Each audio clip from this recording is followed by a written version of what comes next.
Welcome to the lounge, Charlemagne Short. Is that how I say it? Charlemagne? Charmaine? Charmaine, Charmaine? yeah, Yes. yeah, thank Okay.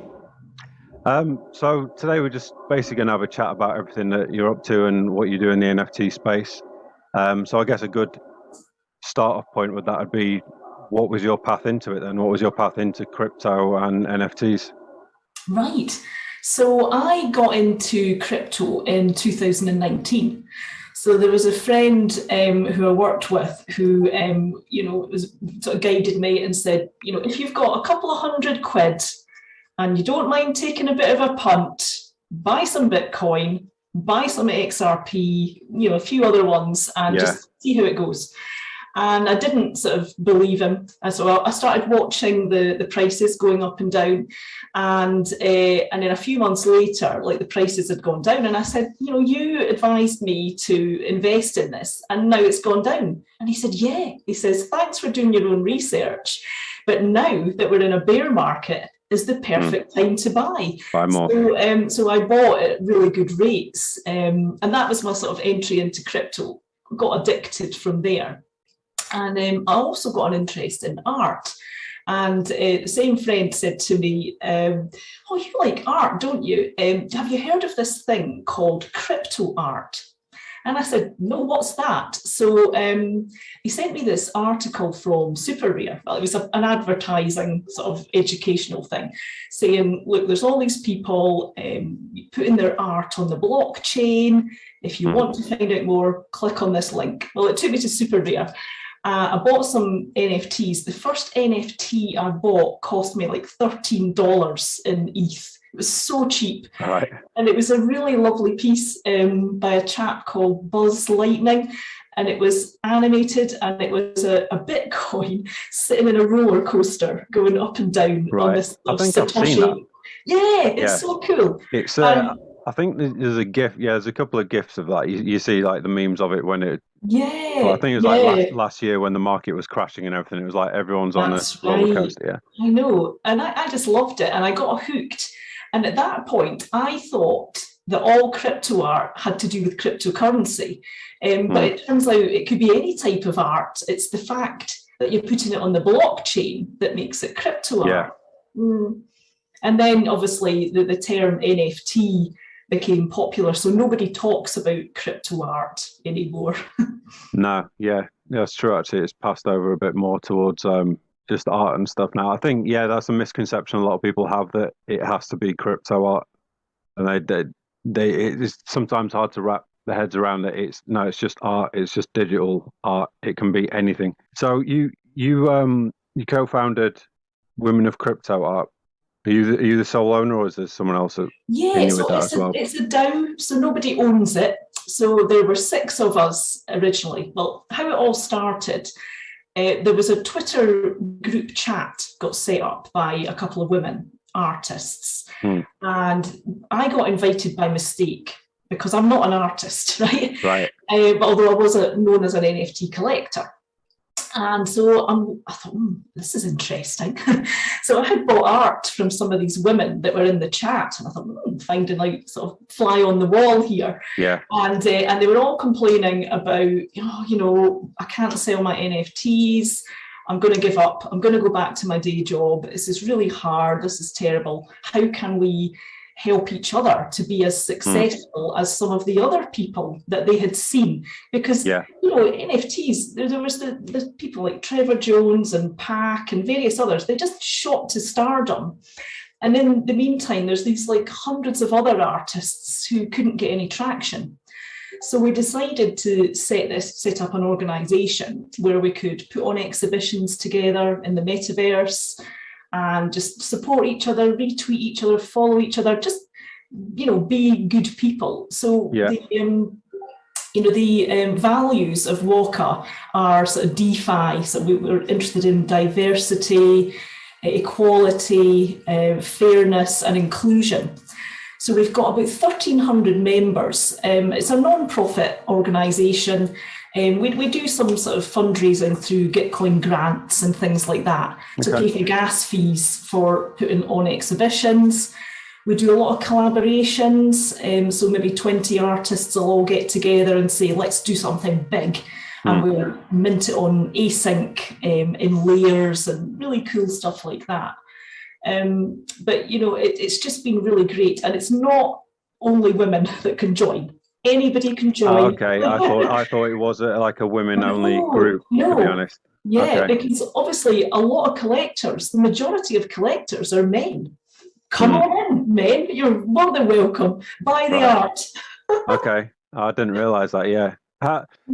Do you think it is quite a male-dominated industry? Or not? Because to be honest, on my timeline and stuff, I'd say it's probably like 50-50-ish between men and women who are doing NFTs anyway, definitely in the art space. It seems pretty even field, to be honest. Yeah. Yeah, I mean, I know thousands of women that are in crypto and thousands of women that are NFT artists, right? And something that really bugs me is when people contact you on social media and say, hey, bro, hey, dude, go, right, yeah. I'm a woman. You assume I'm a man. So it's a perception that the women are not here because we're not vocal. And some days I just let it go and go, yeah, I'm fine, thanks, you know. Or other days I'll say, I'm not your bro, dude. But my Twitter handle is Bitcoin Madame. There's a clue there. I'm a lady. Maybe have that in your bio or something. I'm not your bro or something. I don't know. Have it in there so people get it. But yeah, it seems pretty obvious from the get-go that it's female, your account. Yeah, I've got female avatars, and I don't see why I should have to say she, her on my bio anyway. You know, it's just the women are here and we're contributing equally. We love blockchain, you know. Yeah. Touching on something you said there, what do you think there is a factor in what sets one project aside to take off than another, or do you think it is just pure, they just caught a wave? They just caught like a bit of lightning in a bottle sort of thing with a certain project? Yeah, well, there's not just one single answer to that. So it's a combination of things. It helps if the art is good, right? But you know, a lot of these pixelated projects, the art's okay, but it's not amazing. You know, the Moonbirds, the art's nice, but you know, is it worth 100 ETH or whatever? It's arguable. But I think one of the main things to sort of give you success is if you've got a community, if you've got a following. So you could have the best art in the world, but if nobody knows about it, they're not going to invest in you. It's kind of unfair as well in a way that it's kind of like social media and these influencers. I mean, you've just got a big following and that's it. But yet you can shill all this stuff to everyone and they buy it. And it's sort of, I feel it's a little bit the same with NFTs. So if you've got a big community, it doesn't matter what you put out there. It'll blow up and people will buy it. So it's a fine line, I think, of authentic following and authentic sort of artwork, and then people just trying to make money and get out, which I think is a big issue at the moment with NFTs. As we've seen, the rug pulls that I've noticed, it's gone crazy at the moment. Just people disappearing. Yeah, I mean, I won't invest in anything if it's not got a doxed team anymore because there's so many scams. I mean, for the first couple of years, when I was in the NFT space, I was completely anonymous. I came from that time where, you know, you thought, well, if everybody knows my name, they can find out my address, they can come to my house, they can demand my private keys. It was that sort of place. But the world's moved on now. So I sort of came out, if you like, and I said, like, I know I'm Bitcoin Madame, but my real name is Charmaine. Pleased to meet you. And I thought people might be offended that, you know, I hadn't sort of told them my real name before because I'm a writer as well. I write about NFT art and I use a pseudonym for writing. And my name when I write is Etta. So lots of people, the ladies and women of crypto art, they know me as Etta.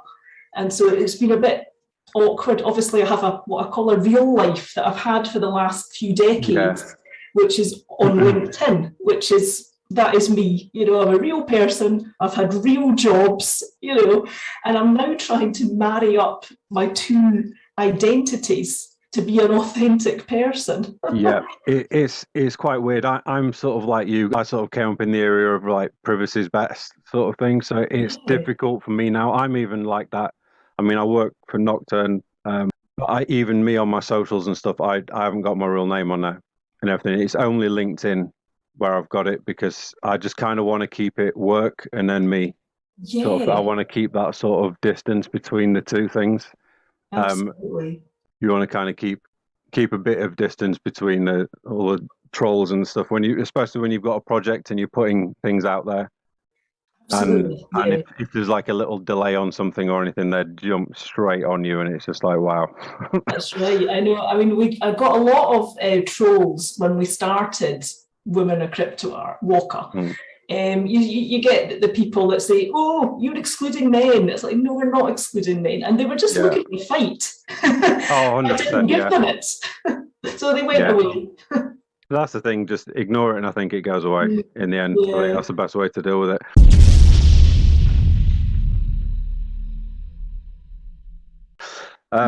So yeah, another one of your projects. I was going through is it Underground NFT, which is Yeah. your blog. There's some really cool stuff on there, actually, stuff that I didn't know about at all. Oh, it's That great. Abel one's awesome. Is it Abel? It's like the Joker face, the Abel and My Cain God, yeah. picture. That's Yes, like like Cain and that's Abel. really good. And then I like, was Beautiful. it the Joy Duck Club? Yeah, I didn't write that one. I edited it. Okay. We're a group of writers, and we love NFT art. And some of the writers write about motion graphic art. Some of them are really into Indonesian artists, which is Also, it's a collaborative style. blog. Yeah, Okay. yeah. So I'm on the team. It's part of a bigger sort of metaverse called Metacollect, right? So that's at the top level. You've got Metacollect, and it's got different sort of mini verses underneath it. Yeah. So there's like an NFT series called Crypto Finny, which is about this gold robot who comes to Earth to learn about cryptocurrency. So those NFTs are quite popular.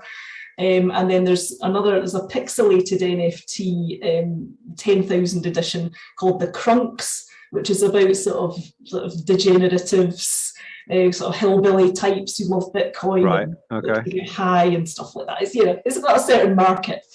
And there's another one called Mongs, which is short for Mongoose, because they used to get the Mongoose meme coin, but they tried to move away from that because that was a disaster. So anyway, there's all these different PFPs that you will be able to stake and earn collect tokens on a new NFT marketplace that's launching soon. So the marketplace is called Underground.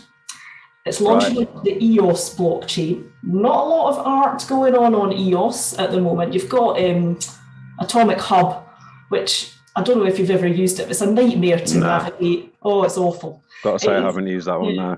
It's mostly stuff like trading cards, and it's not really art. Okay. Yeah. So it's supposed to be a proper art marketplace that's launching in the next few weeks. I don't know, are you familiar with like some of the Tezos art? Yeah. It's like Tia. It looks a bit like Tia. It's, kind of black background, really sort of clean interface, really simple.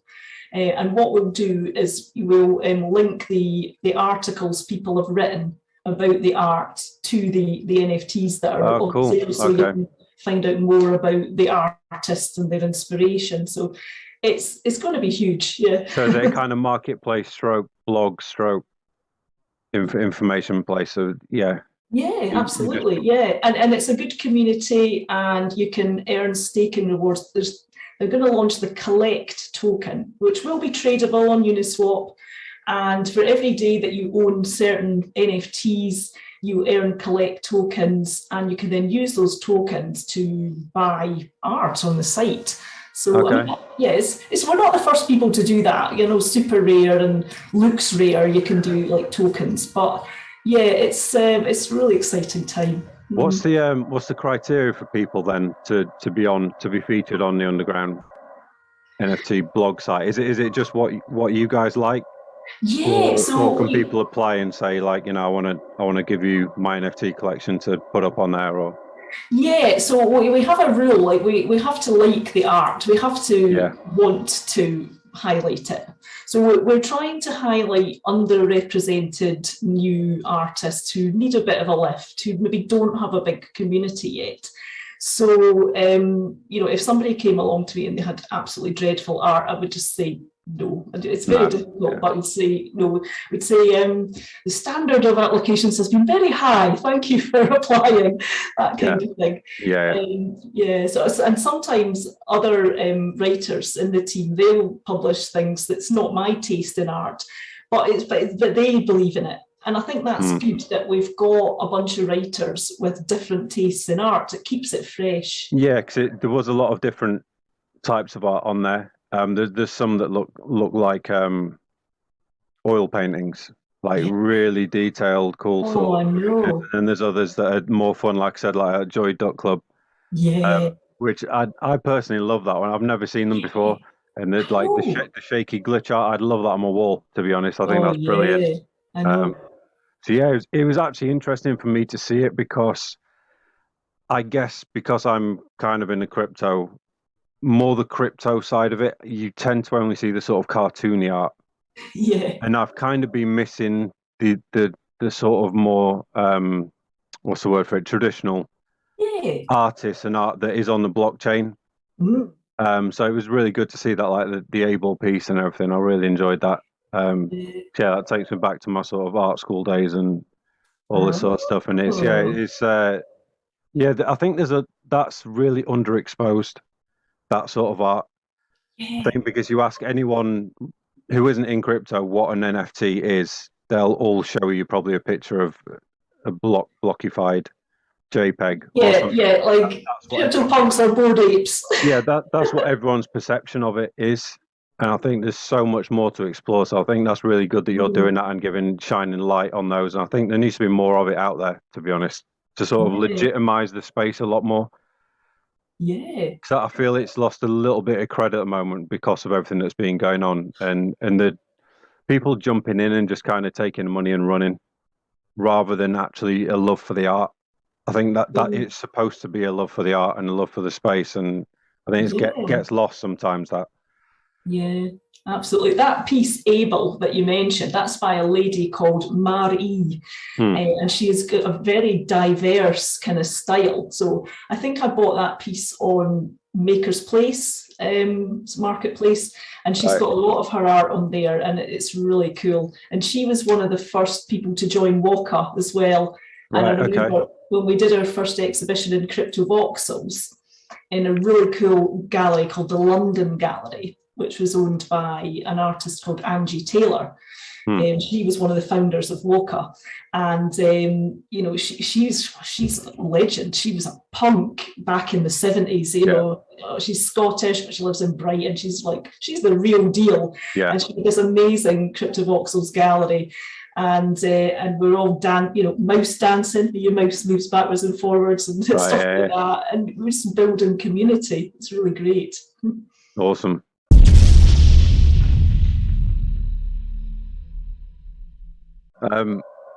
So basically your own collections then, what sort of stuff have you got? You said that you've got a lot. You've got like 200 plus pieces. What are some of your like prized possessions then?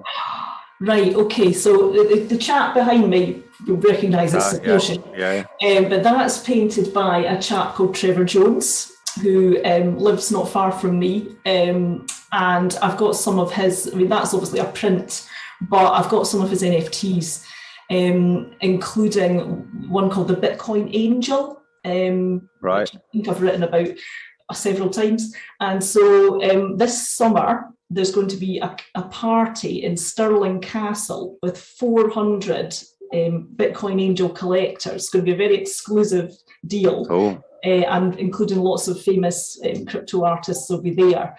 And you for entry to the party, you have to have a Bitcoin Angel in your wallet. You have to verify that. Right, cool. That's very exciting. So, because for the last couple of years we've all been locked down and we've not had freedom of movement, I've made some really great friendships with people in the NFT community, but I've never seen them, I've never met them. So I'm looking forward to that. So that's the sort of utility NFT that you just, money can't buy that. There's a waiting list of people to get into that party. They're hoping that people on the guest list will drop out. It's really sought after, and it's a rare experience that you get just from owning the NFT. Yeah, no, that's really cool. I'd love to go to something like that. I need to start getting out more. I'm kind of still COVID hungover, so I'm sort of I'm too used to just being in the house doing things now. I need to get back out and just start going. I keep seeing events all the time, these NFT things, one in New York and stuff. Yeah, It's like I really want to start going to them all. So yeah, the next year or so, I'll be out in the community doing things. definitely. You touched on Etiverse earlier. Yeah. Basically, can you just break down what that provides for people in the NFT and metaverse space? It's so you basically helping out artists and upcoming. Yeah, anybody in Web3, right? So until recently, I worked for a large bank, right? It was dead boring. I was in the IT department.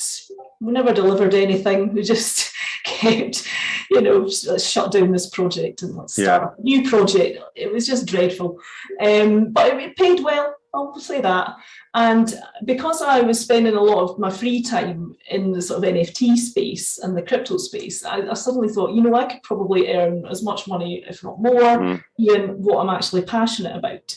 And because I've been doing NFTs for over 2 years, I thought I've bound to have gained lots of knowledge in that time.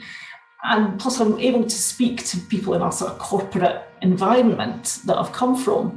So what Etiverse is about is like bringing Web3 education, consultancy and marketing to Web2 companies, basically. So I've done some education with some sort of big brands, I don't want to name them, to sort of say, you should have a presence in the metaverse. So I've spoken to some manufacturers, like big global manufacturers, and say, imagine if you could improve your safety record in your factory by training your staff with a virtual metaverse scenario. You could build a mock-up of your factory in the metaverse and just teach people. And if you've got new engineering ideas, you don't have to worry about the actual materials and costs and getting your team all in the one site.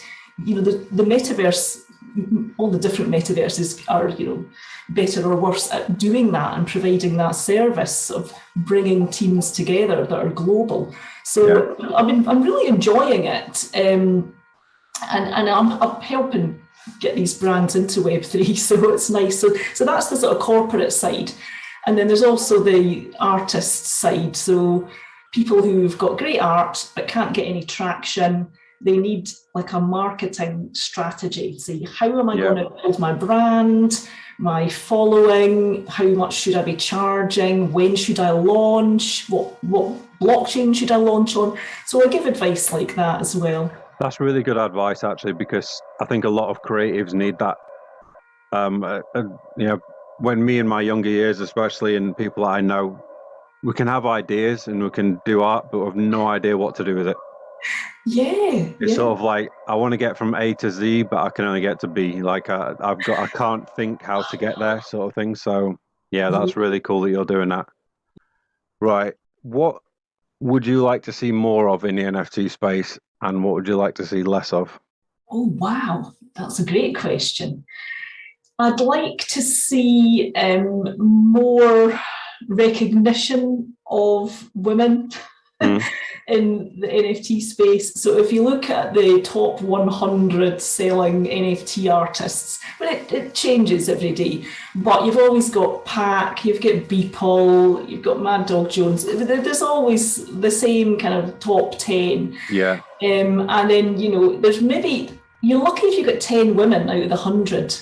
And one of my favourite artists is Josie Bellini, who recently did the Cyber Brokers project. She sold art, NFT art, at an auction house like Christie's for $400,000.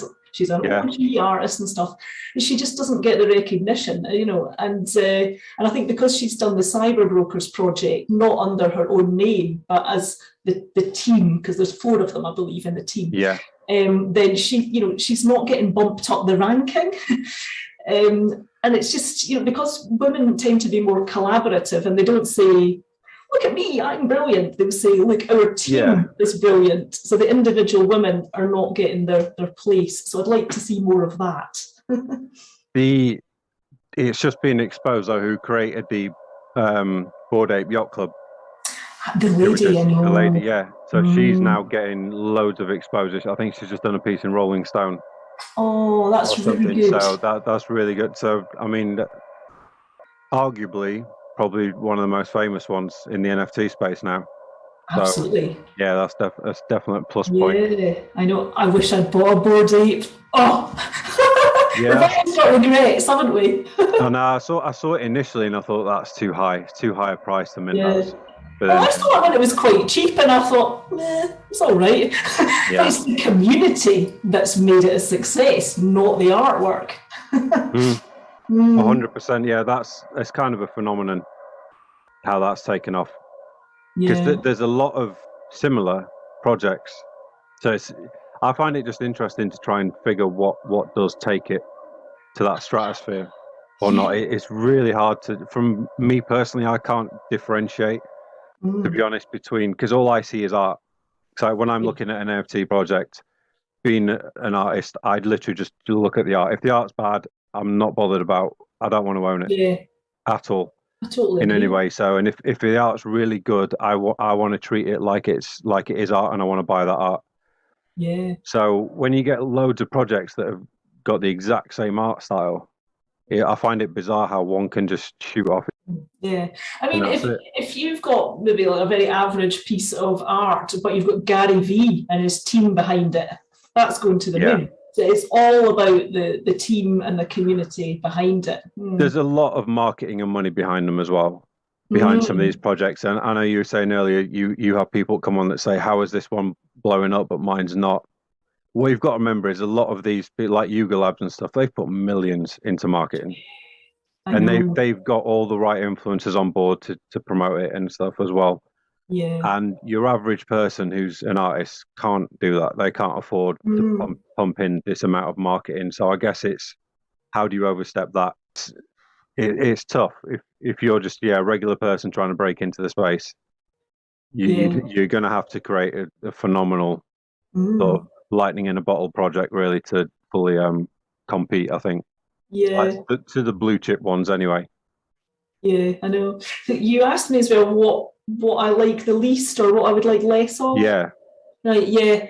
Oh, the wait lists drive me nuts. And you have people jumping through lots of hoops trying to get a place on a wait list. So I'm in a Discord just now where I'm one of the moderators for Muses. And they've got this pre-sale list running. And you've got all these, crypto bros in there just posting a lot of rubbish so that they get bumped up the levels within the Discord. Say, oh, you're now level 10 or whatever. Like, yes, you earned a place on the whitelist.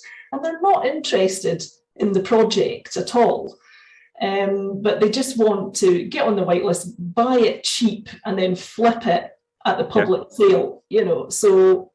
yeah, that's driving me nuts. But that seems to be the way the culture is going. Create this false scarcity, to hype everybody to get in.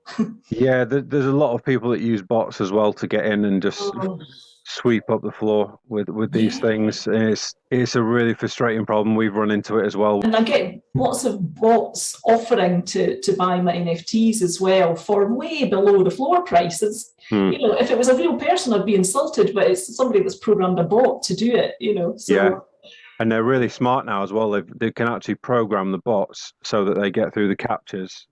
So the bot actually knows to click that picture, that picture. Traffic light. Yeah. Now, a lot of the groups, you're right, the Telegram groups and everything I'm in, and it's just constant shilling and just everything trying to get up into the whitelist groups. But I think that's an issue with a lot of the projects at the moment. It's just people trying to get in and get out. Yeah. They want to get in, get as much. They don't want to hold the project. They're not bothered about it. They just want to sell it, make money, move on. Yeah, I know. Yeah, So yeah. you mentioned there's a like Telegram. That's the other thing that drives me nuts is I must use at least 10 different social media channels to speak to Mm. people. There's Twitter, there's Telegram, there's Discord, there's Instagram, there's TikTok, there's Yeah. you name it, and it's overwhelming.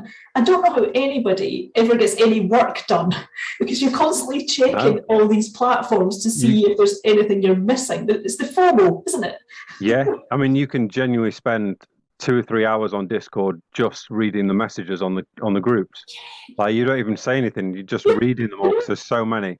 I'm on I bet if I looked at my Telegram now, I'd have like genuinely about 9,000 unread messages just from all the different groups. I know. It's physically impossible. You cannot keep up.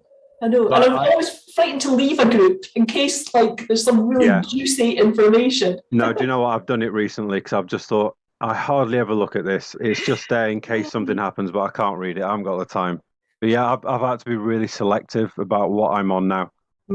So I've just kept it Telegram, Discord, Twitter, and Instagram. That's it for me. Just those four. Yeah, I think they're the main ones in the sort of crypto space. It's not. I think it's 90% Discord and Twitter anyway.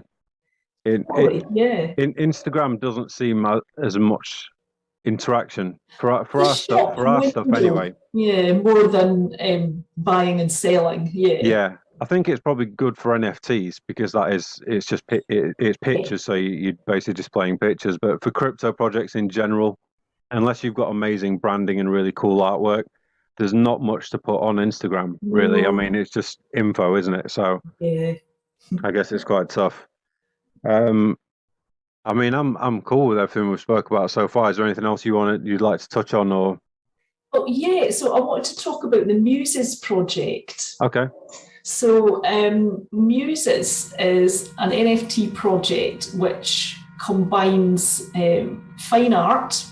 It's nude female bodies, basically. Okay. And each muse has a story attached to it. And I'm a writer, so I've always wanted to mint an NFT, but because I'm not an artist, I felt kind of missing out here.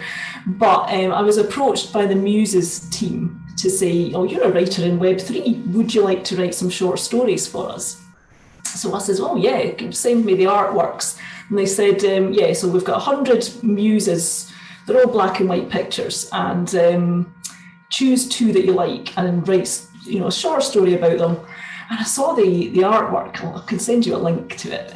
It's pretty cool. And I saw these nude pictures, and I thought, as if they want me to write some sort of erotica here or what's going on. And I thought, is this like 50 Shades of Grey? But no, they said, no, you can write anything at all. So I wrote some short stories that are going to be minted alongside the artworks.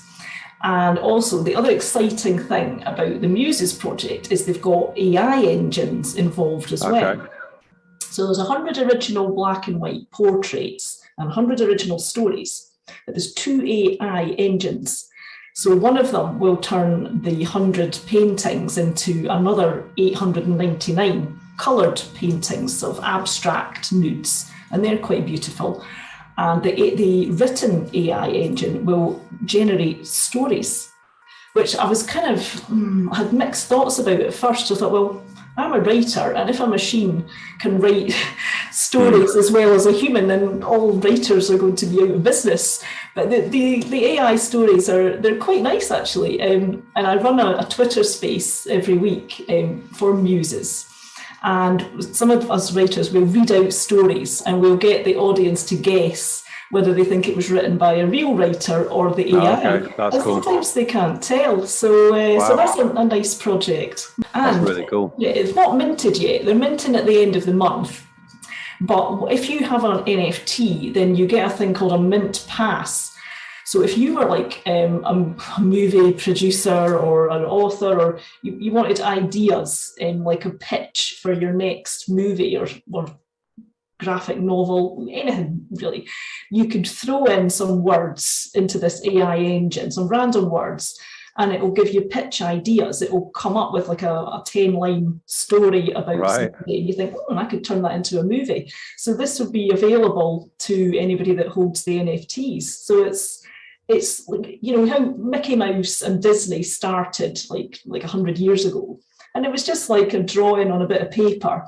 Mm. And then over the decades, it became like movies and culture and merchandise and stuff. And now it's really big. So what they're trying to do with Muses is create the next generation of story writing with humans and AI. Right, yeah. Yeah. That'll be interesting. Netflix will be all over that. Oh yeah, I hope so. Netflix will just be like, right, we can create 100 films here, get the AI going, and yeah. Yeah. I think South Park did an episode of that actually. That's quite funny. It's actually, yeah, they actually did. They did actually. Cartman was the robot, and basically the film company hired him to just write scripts. He was dressed as a robot, and they thought he was a real robot. And it was actually him just pitching ideas for Adam Sandler films. He did like 1,000 Adam Sandler films. Oh, that's brilliant. Just doing things, yeah. So that's cool. Yeah, so I think we kind of caught up with everything. Is what I was going to say is, have you got links of where everyone can find you and get in touch if they want to submit work or generally speak to you? You can find me on Twitter at Bitcoin Madame. You can find me on LinkedIn at Charmaine Short. They're the two main places that I want people contacted me. Okay, yeah. I'll put the links to your other platforms in the description as well. So, for instance, the Women of Crypto Art and things like that. Yeah, where does it go out then? Is it on YouTube or? Yeah, so put it on YouTube, but we'll put it on all the socials as well. It actually gets more traction on the socials. Yeah. For now. So yeah, a couple of them have got a couple of thousand views on Instagram and stuff, and then hopefully the YouTube. Apparently, we need 10 or more videos on YouTube for it to gain full traction. So we're on about 8 or 9 at the moment. So yeah, so we've only been doing this for like 6 weeks for the actual YouTube, 7 weeks for the actual YouTube side of it. Yeah. So you're really good at it. You're very personable. Thank you. I didn't know what to expect coming on. I'll be honest. I also used to get really nervous. I had so I've got like ADD and stuff a little bit, and I've always hated speaking in public and everything. It's really weird, but weirdly through doing crypto, I've been forced to basically being out of my comfort zones and everything. And I've now got really comfortable talking to people and stuff that I don't know, because I never used to be great at that. I'd sort of lock up and just, I didn't know what to say or anything. So, but now I've started to really enjoy it. Yeah. Okay. Good stuff. Thank you for coming on and have a great day. Yeah, you too. Take care. Thank you.